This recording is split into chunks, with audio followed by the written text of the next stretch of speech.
Well, hello everyone, and welcome to another edition of the DC Capstone Report. It's great to be back with you this week. Lance and I really appreciate each of you tuning in each week. I couldn't do this without Lance Shores back in the studio. He gets these things ready and posts it up each week, and I really thank him for all that he does. It's what he does to make this possible. And we are so overwhelmed with the outpouring of support we've gotten from our listeners and our followers out there, and we really appreciate when you tune in to listen to us talk about Alabama football. Well, today on the podcast, in our first segment, we're going to take a look at the preparation for the upcoming game against LSU. In our second segment, we're going to look at our offense and see what are the keys to the game against LSU. In the third segment, we're going to take a look at defense and see what are the defensive keys to the game against LSU. You're listening to the DC Capstone Report. The DC Capstone Report is featured each Tuesday morning on the Martin Houston Show at Tide 100.9. You can listen live at Tide100.9.com. Well, here in our first segment, we're going to talk about the game that everybody's wanted to talk about up to now. But the LSU Tigers come to town, to Bryant-Denny Stadium. Kickoff's at 2:30.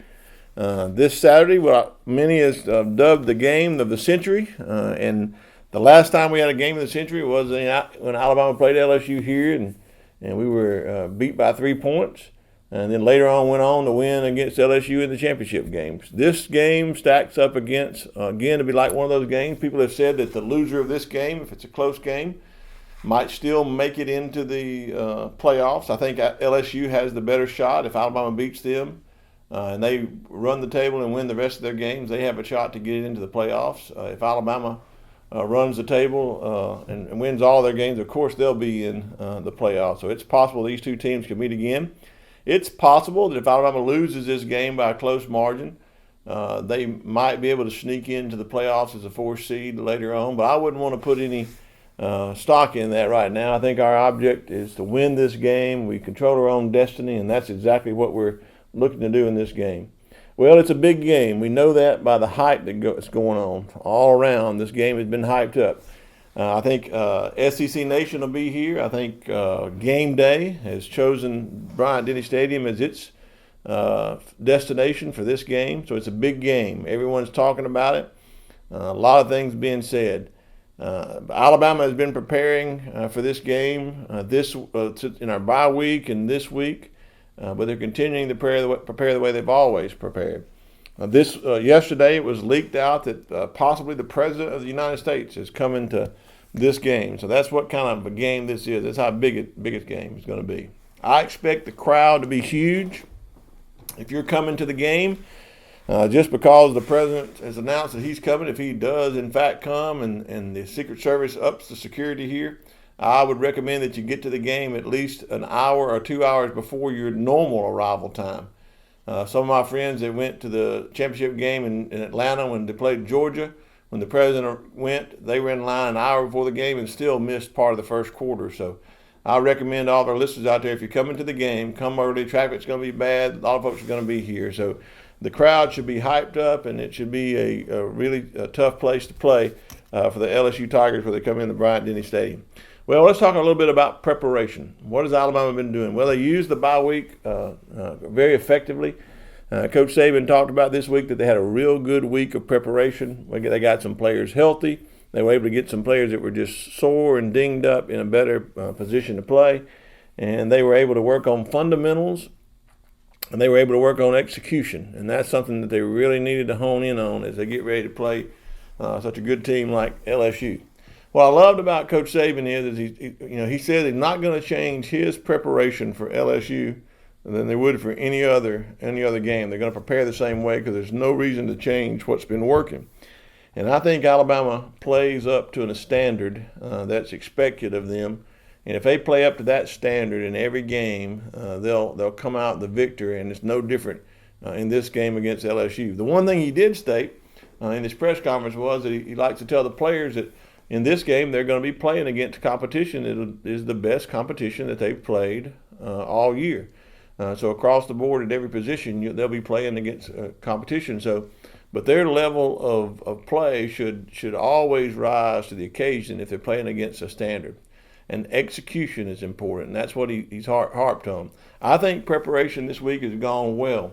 When you hear Coach Saban in his press conference, I was able to watch it back several times and kind of listen and see what I could read between the lines. One thing was he was very calm in his press conference. He answered questions calmly, and he even stuck around longer than normal in this press conference. I think he took 11 questions, and the average questions on a press conference usually for Coach Saban is between 4 and 5 questions. So I think that shows that he thinks his team is prepared and ready for this game. Now, as one question everybody's asking out there is Tua going to play? You know, Tua's coming off of that injury, surgery that he had, the tightrope surgery on his ankle. Everybody that I've spoken with have told me that he is far ahead of his recovery time than he was the last time he had this surgery. So they think, people I'm talking to think he's 3 to 5 days ahead in recovery. And just the fact that at the last game that we saw him, he was standing, putting pressure on his ankle on the sideline is impressive. So, you know, I believe he's going to be ready to play. I believe it's going to be a game time decision. Anything could happen this week, as Coach Saban has said, to cause him to have a setback, and that would change his availability for the game. But I believe if there's no setbacks, I look for him to play in this game and at least to be 85 to 95% ready to play as far as physically in this game. His preparation looks like leading up to this is also Mac Jones is going to get some of the reps in practice just in case that Tua can't go. So I expect if Tua is able to play on Wednesday of this week and practice on Wednesday this week, he'll start getting more of the reps toward the end of the week than Mac Jones does. But either way, I think Alabama is going to be prepared to play in this game. One of the things I think is important is execution. I think that's what they worked on. I think they know the game plan. They already know what they're going to do, what to try to work on to win this game. And I think they know the strengths of LSU. It is going to be a big game. So Alabama is going to have to weather the atmosphere and not get distracted. One of the things that Coach Saban is really good at is preparing his team and not to be distracted. The president coming adds another distraction. I don't think Coach Saban is happy about that, simply because he doesn't want anything else to distract his team. He likes to stay on the schedule. So it's interesting to see how that's going to affect the preparation leading up to game time. But I believe so far the team is being prepared well. I think they're in a good posture to go in this game. And on the other hand, I'm hearing some things coming out of LSU that lead me to believe, and I know I'm looking at this as crimson-colored glasses because I am an Alabama fan, Alabama supporter, but try to put on my objective head about this and look at it. There's a lot of chirping, a lot of talking going on. One of our former coaches was Coach Gene Stallings, and just a little history. One of the things that Coach Stallings used to say when he was preparing for teams is, listen to what's coming out of the camp, and it gives you an indication of how things are. And one of the analogies he gave is, he said, people always whistle when they walk through cemeteries. And the people that are whistling when they walk through cemeteries are the ones that are talking the most because they're trying to avoid, being intimidated or being scared about their surroundings. And I think that's kind of what's going on out of LSU. You got players talking and chirping about how good they are, and the coach not mentioning Alabama's name, and they're built for this, that they're going to have bigger games than this. I just believe that's a lot of noise, a lot of chirping going on. So I'm not sure that they're going to be prepared to play in the hostile environment that's going to be Bryant-Denny Stadium on Saturday. I wish it was a night game. I think we'd have an advantage with our lights because it gets the players up. But how much more do you need to get up for this game? This is the type of game that you prepare to play in when you are recruited to come to the University of Alabama. You want to be on the stage where the game that you play has great consequences, and you want to be able to go on and play for a championship. You got to beat LSU, and you got to beat them at home. I think in preparing for this game, that our team knows that they're going to have an advantage with the crowd. I think Joe Burrow is going to play in front of a hostile crowd probably for the first time in such a hostile environment where he has to overcome a lot of adversity. And I believe that Alabama is going to be well prepared. I'm not so sure that LSU is going to be prepared to weather the storm, which will be all the hype and all the noise that comes in playing in Bryant-Denny Stadium. So I think Alabama is prepared, and I look forward to have a good game. Well, in the second segment, We're going to talk about offensively. What are the keys to the game for Alabama to be successful against LSU? We talked about preparation, and they are prepared, and they're ready to play. I think offensively, one of the first key of the game is they have to execute and have to limit turnovers and mistakes.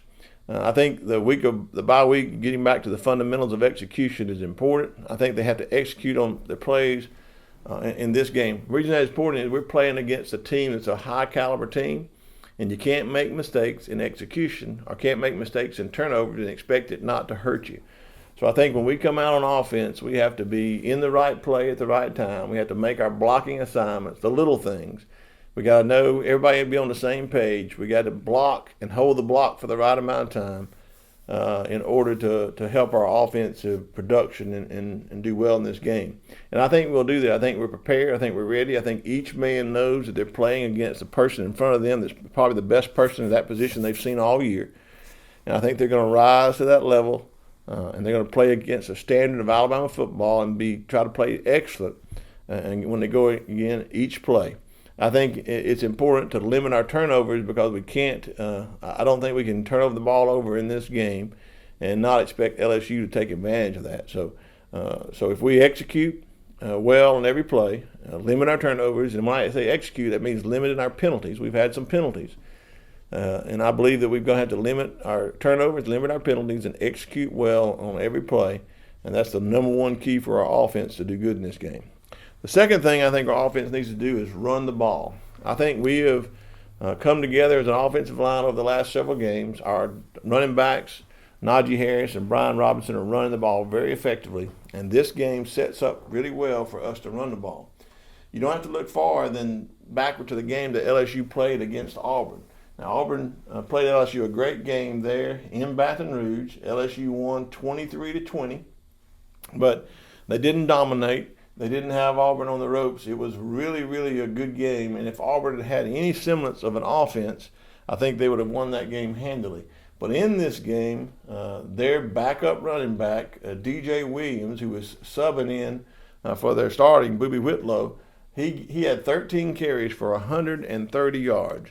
Now, I believe that there's yards to be gained against the LSU defense. If our running backs can average anywhere within 7 to 10 yards rushing, it'll be a big game. And I'm looking for a big game from our running backs. I believe Najee Harris is zoned in. He's in the zone and ready to have that breakout running performance. And I wouldn't be surprised if this is a game where he gets over 150 to 160 yards rushing and that Brian Robinson chips in another 80 to 100 yards. This is a game I think we can take advantage of some matchups up front with our offensive line on our blocking schemes and really run the ball well against LSU. Well, that run the ball well is not just meaning run the ball all the time, but it means when you run the ball well, and if we do that and we execute it well, we're going to set up some great plays in the passing game. So I'm not saying abandon our passing game. I'm just saying run the ball well. When you call on the run the ball, the blocking assignments are good. The running back runs, gains the yards. There's yards to be picked up in running the ball. And when we do that well, it'll open up the passing game as we spread out the wide receivers and take advantage of our matchups. Now, Tennessee showed that if you spread the ball out wide enough, that there will be gaps open to run the ball. We did well run the ball against Tennessee. We did well run the ball against Arkansas. And I think that just goes another step further in this game, that we can use our advantage in the running game to set up the passing game. So a second key on offense is to run the ball well. The third key on offense is I think we need to win in two areas, field position and time of possession. I think running the ball is going to do two things. It's going to increase our time possession. It's going to keep LSU's defense on the field and going to keep their offense off the field, and it's going to help our defense by resting. So I think that's the key to this game is time possession and field position. I believe if our punter can win the punting game, and I think he's capable, a freshman walk-on is capable in this game to win and flip the field position for us, then we're going to have an opportunity to run the ball, have field position, and when needed, kick the ball to set up a good field position for us on the defensive end of the ball. So I think three keys to winning this offensively is that we execute and limit our mistakes and turnovers, that we run the ball well, when in turn sets up our passing game, and that we win time of possession and field position. If we do those three things on offense, I'm looking for a big game for Alabama against LSU. Well, in our third and final segment today, we're going to look at the defense. What are the defensive keys of the game against LSU? What do we need to do in order to set our offense up for having a great day? What is it we need to do as a defensive team to help us win the game against LSU? Well, I think the first thing we need to do is we got to stop the run. They have a good running back. Their running back against Auburn gained 136 yards. But what was impressive was they attempted to run the ball 26 times in that game, and he gained over 136 yards. So I think that we've got to stop the run. What does that mean? Well, stopping the run puts them in long yardage on third down, and that's going to be important for us, putting them in long yardage. Anytime we can put them in a passing situation and make them pass the ball, we'll be able to combat that with our edge rushers and know that they're going to pass the ball. It'll make a big difference in our defensive scheme. So if we can stop the run, limit their running the ball on first and second down, I believe we'll put them in passing downs where we'll have an advantage on defense. So that'll be important. The second thing to the key on defense will be getting off the field on third downs. We can't let LSU extend drives by getting long yardage on third downs. Now, Joe Burrow is a good running quarterback. He's known this year for passing, but he also has a way to run the ball that's very impressive. And a lot of times he extends plays on third down by scrambling and getting out of the pocket for 6 or 7 yards and extending plays. But sometimes LSU has a scheme where they spread everybody out in a 5-wide formation, empty backfield, and the blocking assignments parts the way up the middle, and it's really a quarterback draw. So I think we're going to have to put ourselves in a position to have a spy on that quarterback draw, to be able to recognize the formation and to be able to stop the run, to limit him extending plays on third downs with the quarterback draw. We also need to limit him extending plays with his legs when the pass protection is so good and we break down. We're going to have somebody to be able to stop him. I think we can do that. I think our edge rushers can put pressure on him. I think he has a tendency to step up in the pocket to throw the ball. I believe on third down with Christian Barmore coming in, it gives us a good advantage on pushing the pocket to limit some of his passing ability. But I think not only is Terrell Lewis and Anthony Jennings going to be important in keeping him in the pocket and pressuring him to get rid of the ball, I think another player in this game, which I think is poised to have a great breakout game, is Raekwon Davis. He's done a great job all year doing what he's supposed to do. But I believe in this game, because Joe Burrow has a tendency to step up in the pocket to avoid rushes, Raekwon Davis and Christian Barmore are going to have really good opportunities to get some sacks and to stop him on a short gain of him trying to get loose up the middle. So getting off the field on third down, I think it's important. I think it's going to rely a lot on our pass rush and our ability of our linebacker, whoever's playing that linebacker in passing downs. It's been Markel Benton. Either him or Xavier McKinney from the dime position is going to have to account for Joe Burrow running. And if we can do that, I believe we'll get off the field on third down. If we get off the field on third down, it's definitely going to give us a good defensive advantage. And then finally, in the third thing I think in defense that we're going to have to do is we're going to have to limit explosive plays. LSU has been able to hit some big deep balls. They were able to hit some explosive plays against in the running game against Auburn, and was able to do that in the passing game as well. So we're going to have to limit their explosive plays.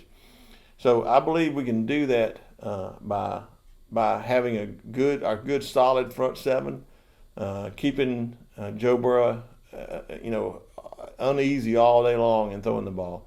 Given time, he can hit an open person streaking down the field. I think we're going to have to be very disciplined with our eyes on the receivers, not be looking in the backfield, concentrating on stopping the run when our job is to look at the receivers and stay with the receivers. So we got to be very disciplined in the defensive backs to stay with the receivers and don't give up on a play and let them get wide open on these wheel routes and things that they like to run out of the backfield. So if we can do that, we'll be able to limit the explosive plays. So on defense, if we stop the run, if we get off the field on third down and we limit explosive plays, then I think we're going to give a distinct advantage to our team during this game. So finally, just look at the finality of it. Alabama plays LSU in the biggest game of the century. What do I see happening? I see us coming out and hitting on all cylinders on offense. I see us having a crowd behind us and really affecting LSU what they do. I believe we run the ball to set up some good passing plays, that we win field position and we win our time of possession. I believe we're going to do a good job of stopping them on defensively. We may give up a touchdown here or there, but our offense is going to win the day for us.